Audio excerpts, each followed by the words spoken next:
I am Director of Enterprise Partnerships with Loyalty Bank.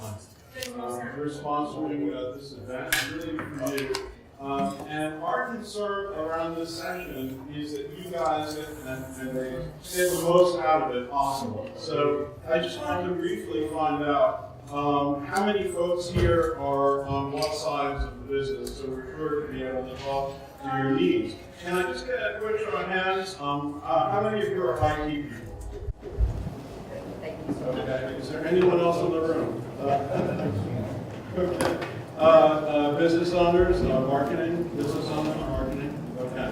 So we'll speak to all of those interests. PK has been through 3 generations of mobile app and has learned from each experience. And with that, I will turn it over to PK, and he can bring you through those mistakes. Ladies and gentlemen, this app is able to be downloaded through our mobile app right now. So if you want to see this presentation, you can download our app and you can get a link to it through there, or also through balancegrill.com/MURTEC. Back in 2010, I co-founded a fast casual Asian fusion brand with an undergraduate classmate of mine who came from a family of restaurateurs. Together, we created a restaurant concept with a focus on fresh, customizable, and clean dining in a minimal and modern environment. We source locally, we feature a menu friendly to those with dietary conditions, preferences, and modalities, and we offer a transparent look into the preparation process. My background in technology has allowed me to infuse tech into nearly every aspect of our brand. Starting with store design, we do menu display on digital signage. We use iPad-based point-of-sale software that's heavily customized. We've automated our marketing strategy. We use in-house web design, social media promotion, We do a heavy focus on content-based marketing, and we use social media screens in the stores. So both employees and customers get a transparent look into what everybody's saying about our brand. In operations, we use an iPad-based operating software to monitor and track employee performance, and we use future forecast and food prep for just-in-time inventory for less waste and a fresher product. And when it comes to training, we also use video-based training for all positions, and we have a learning university for onboarding.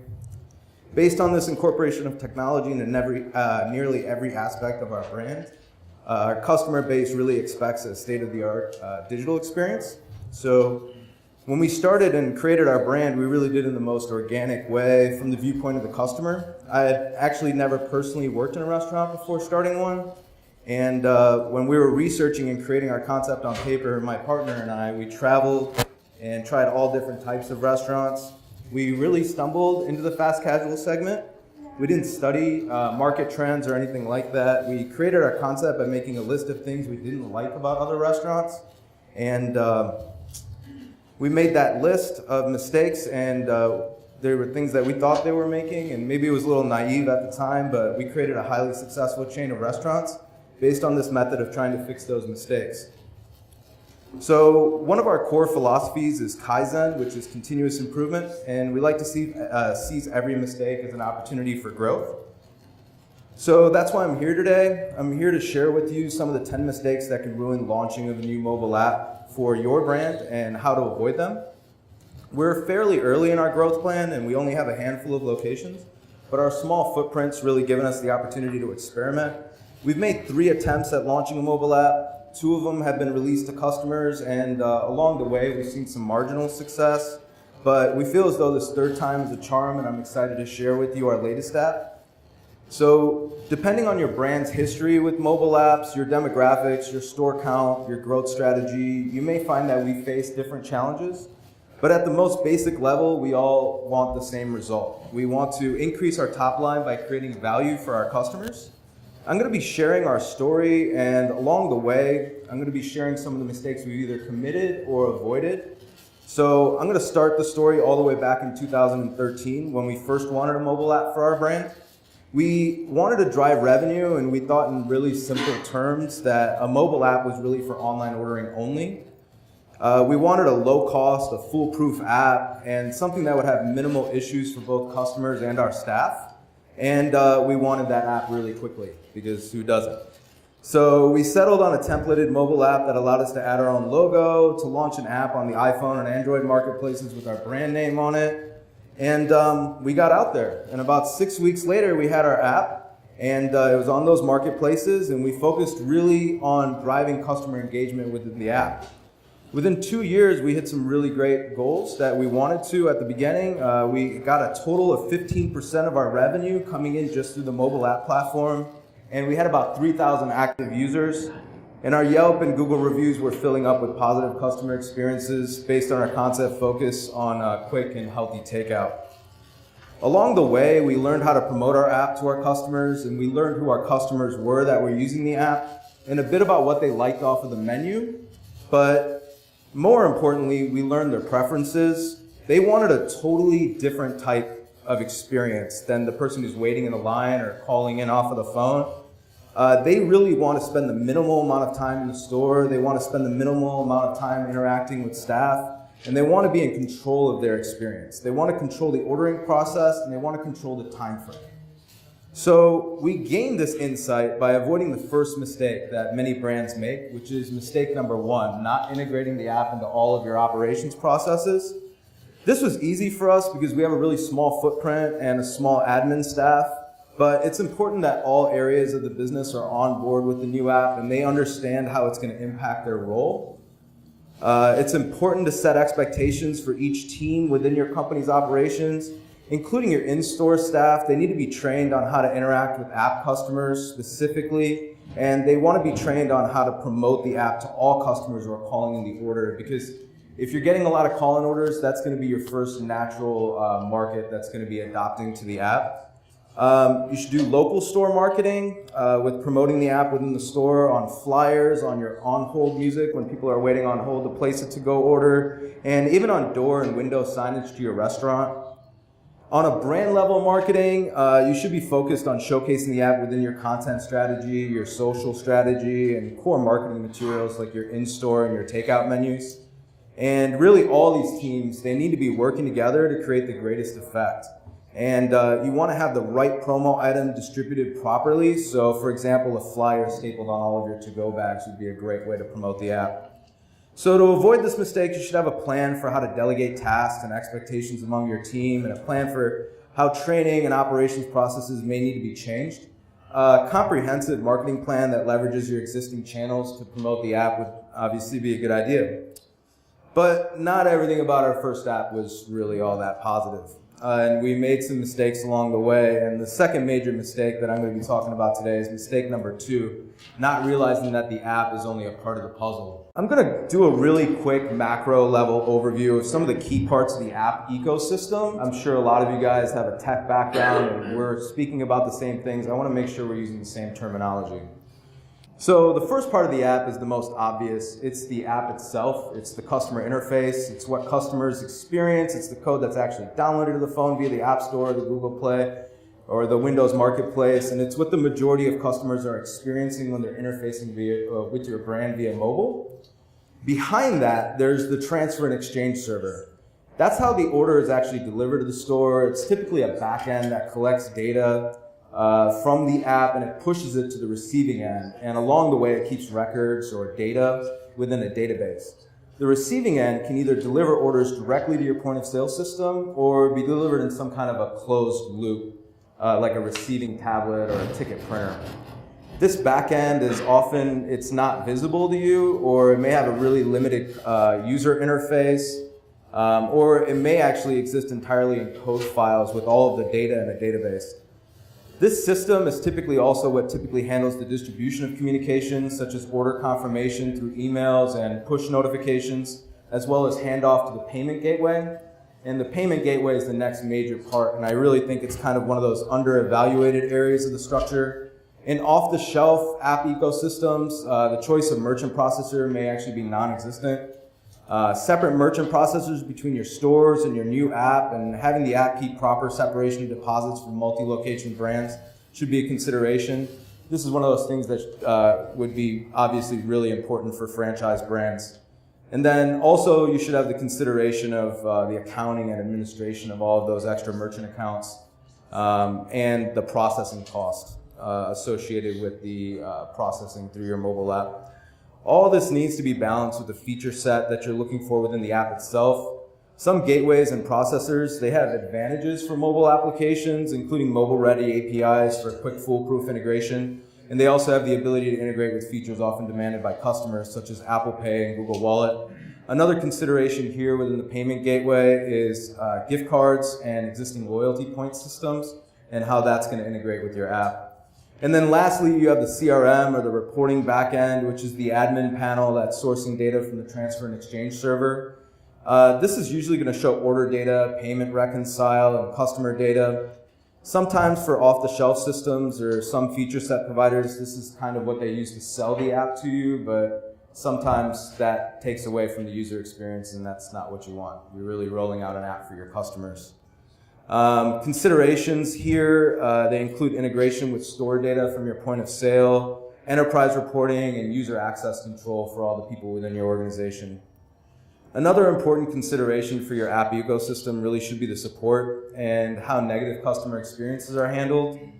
If a negative customer experience is the cause of an internal mistake within your operations, or it's a technical issue with the app or somewhere else in that app platform that I was describing, how are those support requests routed and resolved to turn a negative experience into a positive one? The best way to avoid this mistake is work with a development partner who has significant experience in all aspects of the mobile app ecosystem, and you should pick and choose the parts of the system that you're comfortable with developing for the ground up or customizing. Along the way, you should have a deep understanding of your goals for each portion of the app ecosystem. All of those decisions you're going to be making with the app ecosystem, they naturally lead to the third mistake, which is mistake number 3, not finding a happy medium between in-house development and a non-white labeled app. I think it's important to start again with a mutual understanding of what's available in the market. So this is going to be another one of those macro level overviews, and I've broken it out into 4 categories.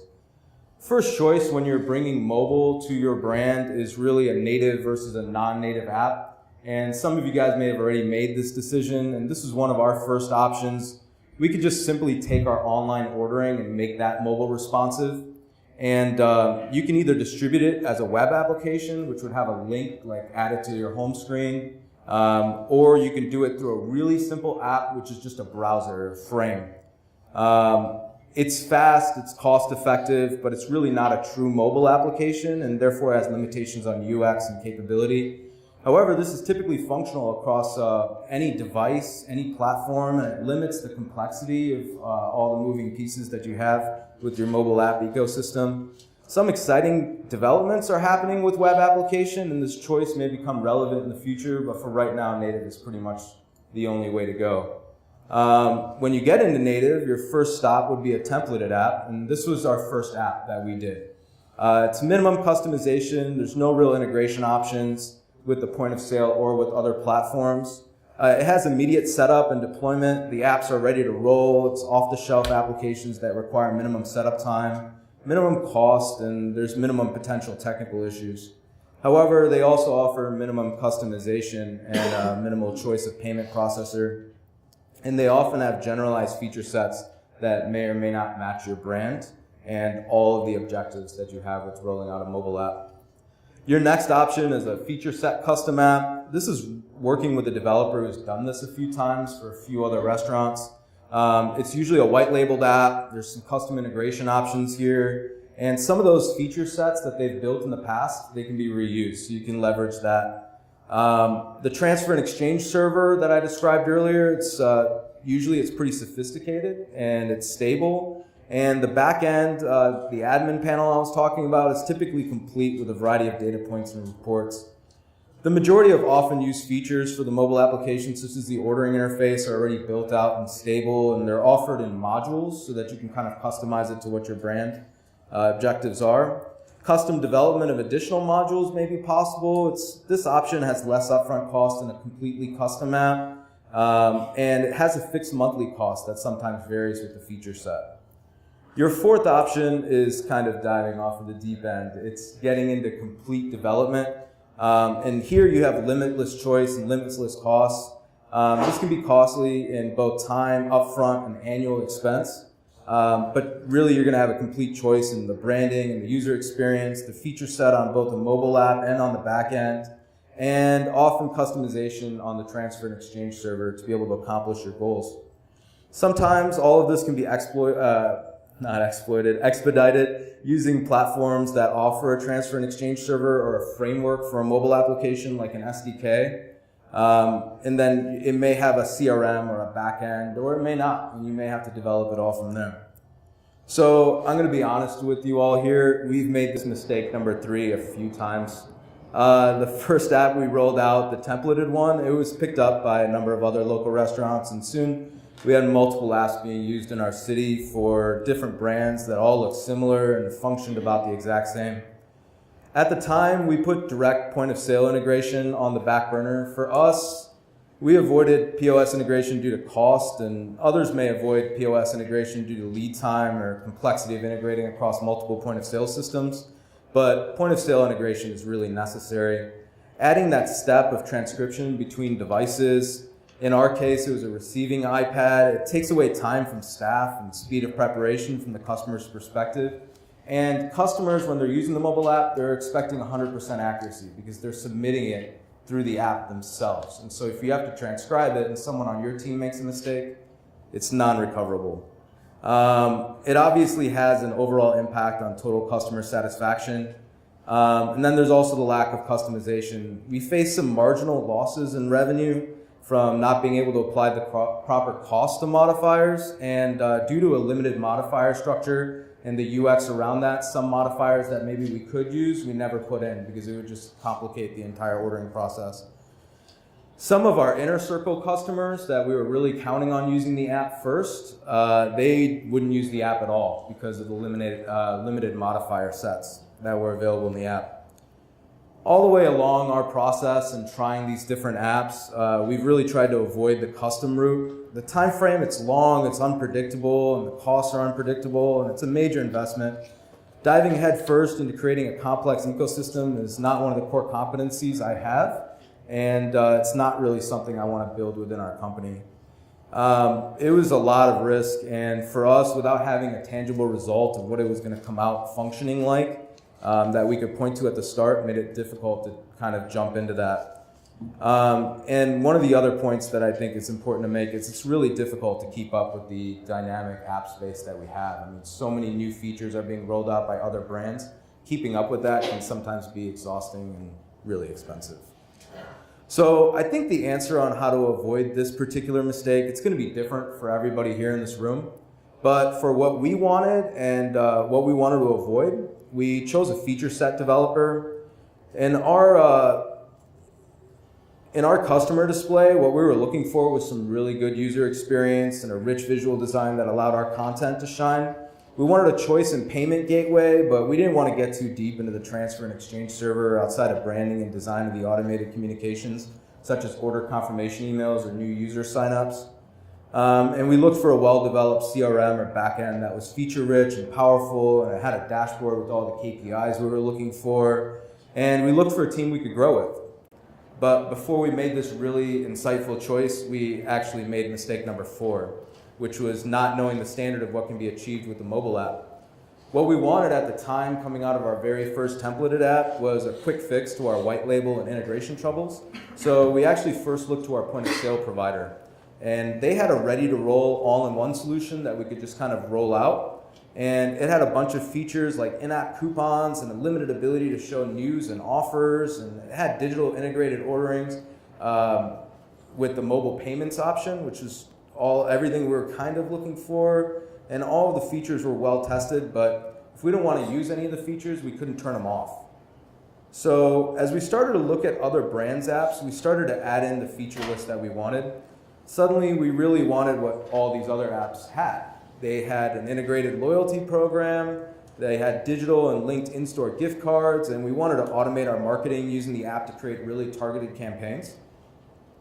We were starting to hear about technologies like geofencing starting to make waves in the mobile restaurant app space. So we avoided the mistake of not knowing what can be achieved with a mobile app simply by learning what others are achieving with their mobile app, and looping back to what I was stating earlier about building a list of what we wanted to achieve. When we settled on our third apps development partner, we also looked at their roadmap for the next year and what they wanted to achieve. No matter what, it's going to end up being a marriage if you decide to go with the third-party developer. And no matter what you do, as long as you guys have similar goals, it's going to kind of help avoid divorce at some point in that marriage. But the reality is divorce happens. And you don't want to be stuck by making mistake number 5, which is being afraid to switch from your old app.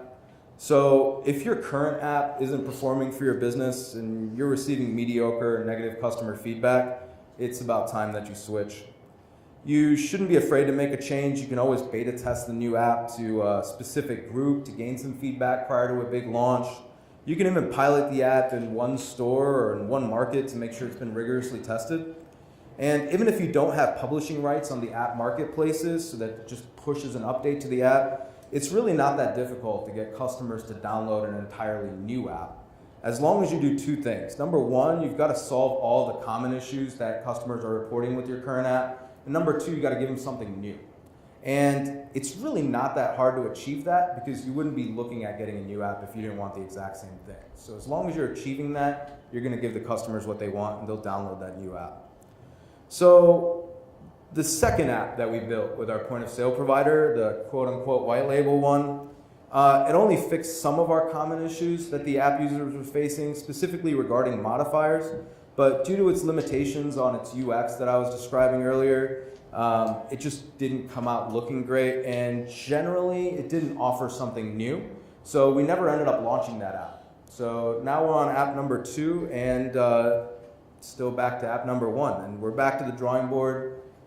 This is the 3rd time around, and but this time I had made a few mistakes and I had my list of what I wanted out of the new app. I knew based on my brand's history of not offering any other incentives such as coupons or happy hour specials that a loyalty program would definitely get customers to download the new app. I found a feature set developer with a strong background in loyalty and had completed or could complete all of the items on that wanted and feature list that I was talking about earlier. Along the way, I had a realization, this macro level overview functionality that I really wanted to achieve out of the app. So I was talking about earlier about all this tech that we've kind of built into our concept, and we've actively capitalized on the streams of data that we could gain out of our point of sale system, such as sales and menu trends, inventory and speed of service. And then we also use that employee task tracking software, and we get a really rich granular flow of data out of that. That's actually allowed us to eliminate district managers in favor of a single data analyst, because he can just watch everything that's coming out of these 2 different systems and then distribute the communication back through a 3rd stack. We use Slack for communication. So you can use a cloud-based communication to do that. And what I really wanted out of our next mobile app was this fountain of data on our customers and customer experience. So we have one for sales and operations, we have one for employees, and I wanted one for customers. And we wanted to get all these data points about every customer's experience with our brand. So in order to achieve this goal, we needed to avoid mistake number 6, which is not trying to track every customer transaction. I think a goal that should be on everyone's wish list that I was talking about earlier is 100% customer adoption of the app. So all of your current customers hopefully should have the app downloaded on their phone. A benefit of this is it provides you a singular space for the storage of all user preference and experience data. And this is data that would typically be gained in the past through coupons or incentive type marketing, or gained through a secret shopper program. Now it's 2017 and we can gain all of this data through a mobile application, because really what we're doing is downloading software onto people's phones, and then they walk in with that into your store, and you can pull all of this incredible data off of that. So combining this data with the flow of ordering data coming from the ordering platform within the app, it gives you really deep insight into customer behavior, and it's never been easier to do that. A really good analytics backend on your CRM and reporting system is going to allow for trending analysis, and all of this allows the creation of targeted campaigns to gain real results. Avoiding this mistake really requires a multifaceted approach. So the first thing you got to do is you got to make that customer interface the easiest way to place an order at your restaurant. It needs to be like a kiosk-grade ordering system. And every single modifier, like what I was talking about, needs to be made available because everybody who comes and is a loyal customer to your brand, they want their food a specific way. You should really use a broad every customer strategy, and you shouldn't think that your app is only for the most loyal of your customers. It should be for everyone. And you should make sure that you're tracking with your customer service reps on every single order. If the customer has an app, if they have the app downloaded and installed, not only is this going to promote the app, it's also going to allow you to track user adoption. So another part of this is launching a really engaging loyalty program. This is going to entice customers to have the app on their phone at all times, not just download it and delete it. And even if they're ordering at the register and not using the app to order, it's still incentivizing them to swipe that card so that you're tracking every single transaction. In the near future, within our app, we're implementing Bluetooth low energy beacons to drive customer tracking even further, even when customers forget to scan their phone for loyalty points. On the subject of a loyalty program, it's really important to note to avoid mistake number 7, which is launching a non-engaging and expensive loyalty program. In-app coupons and simple punch card loyalty programs, they have low user engagement, and loyalty programs that focus on creating a consistent discount, they end up actually creating loss in the long term because you're losing money from loyal customers and simultaneously you're devaluing your brand. In order to avoid this, at Balance, what we did is we created a loyalty program that has a really simple earning mechanism, and we combined that with this points redemption marketplace. And within that marketplace, what we offer are items that are complementary. In our menu, that would be like snacks, bubble teas, tacos, and we also offer things like t-shirts or other branded apparel through the points. And we also offer tickets to events that we attend or we sponsor. And this continues to drive brand engagement and it allows us to penetrate even further into the community. We had a pretty good idea by now of what we wanted our app to do, but when it came to how the app looked, we really wanted it to be continuous with our website, our digital menu screens, our social media. So what we wanted to do here was avoid mistake number 8, which is not communicating visually with the customer. Our general viewpoint with the feature set that we were building was to create a channel for our customers that was equal to social media or an in-store visit. We wanted a visual experience. The last 2 apps that we built, the customers, they were primarily reading text. Our marketing strategy at Balance has always been media-based. So we have a lot of content to display. We have a photo and a short video for every single menu item that we have. And we also do great content for our social media channels, including photos, animated GIFs, and short videos, kind of like what you see there on the left side. We wanted the app to be able to distribute all of this content as well as create special content just for the app in the future. So beyond using an image-based kiosk-like ordering menu, we wanted a news and offers section within our app that allows for a flow of this content to the customers. Combining the news and offers with push notification capability allows for really deep user engagement. And then you add in the ability to add a CTA, call to action, to those. And you can start an order, you can add an item to that order automatically, you can link to a game mechanism within your loyalty program, and you're really starting to see some results at that point. So at this point in our development path, we have a lot of really great content, a lot of features, but we can't commit mistake number 9, which is implementing a static user interface. Our previous apps, they were so focused on online ordering that some of the other features, they were difficult to access or they're often glossed over by customers. You can't really expect a customer to dig for features by themselves. So we looked at other popular apps such as Starbucks and Uber and at the Apple Store app itself. And these interfaces, they're dynamic, they're one-page flows, and they're really tailored to every single customer. So my final mistake I'd like to share with you guys is a mistake I'm currently trying to avoid, which is mistake number 10. And it's not focusing on that final frontier, focusing on incremental revenue generation. By connecting our marketing and our app development teams, we've gained this ability to gain really insightful data from customer app use, and we're using that to create really highly targeted campaigns. So a campaign, let me give you a describer, right? So menu item on our snacks menu is the creamy wontons. Using the app data that we get, we're able to make a targeted offer directly to customers who have never tried the creamy wontons before. Once the customer tries the item once using loyalty points, we make that reward recur less often, so that drives revenue growth. So imagine walking through your restaurant and sampling out menu items, but only sampling them to people who have never had it before. You can do that with the proper data sources and matching those data sources. So to create all of these programs, it's really important to set goals across the entire team for sales and the resulting ROI that you're expecting. So these are my 10 mistakes, and I really view them as learning opportunities. I appreciate your time and your attention as I shared my journey with you, and I hope a few of these points were of benefit to you. Success, I've really found, is a moving target, especially somewhere in the link between the restaurant and the technology industry. At this point, I feel, though, that we've achieved success with our mobile app, and I'm really thankful to have this opportunity to share that with you. So I'd like to share a little bit of our app with you right now. We made this short social media marketing piece that we created to advertise our new app to customers. I'm an Apple fanboy, if you can't tell, and I love Johnny Ive, so hopefully you guys see the reference in here.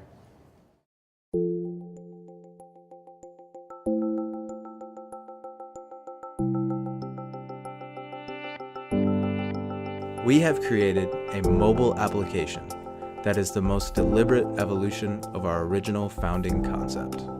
A visually beautiful ordering experience that is both feature-rich and powerful is combined with an easy-to-use loyalty point system.